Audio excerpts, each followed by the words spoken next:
বলছি বোন শোনো না। হ্যাঁ বলছিলাম আমি আর তোমার দাদা একটু মেলায় গিয়েছিলাম।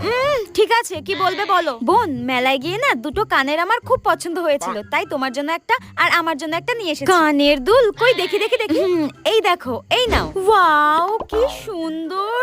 উফ হ্যাঁ আচ্ছা বৌদি তো বৌদির জন্য একটা কানের দুল নিয়ে এসেছে, তার মানে ওটাই বেশি সুন্দর, ওটাই বেশি দামি। কি করি দেখি বৌদি তোমার কানের দুলটা দেখাও। আমার কানেরটা দেখবে? ঠিক আছে দাঁড়াও দেখাচ্ছি। এই দেখো দেখি দেখি দেখি। ওয়াও উফ এগুলো তো কি সুন্দর গো। এই বৌদিটা না খুব শয়তান, আমি জানি। নিজের জন্য ভালো আর দামি কানের নিয়ে এসেছে আর আমার জন্য কম দামি। শোনো বৌদি আমার এটা পছন্দ হয়নি, আমি এটাই নেব। এর হঠাৎ কি হলো? এ তো সবসময় বড় বড় কানের পরে, হঠাৎ ছোট। ও বুঝতে পেরেছি, এ ভেবেছে আমার কানেরটা দাম বেশি, আমার কানেরটা বেশি সুন্দর। আরে গাধা তোর কানেরটাই বেশি দাম ছিল রে। হ্যাঁ কুচুটে একটা। খুব ভেবেছিল আমাকে কম দামি জিনিসটা দিয়ে দেবে। আমি অত বোকা নাকি? আমিও খুব চালাক।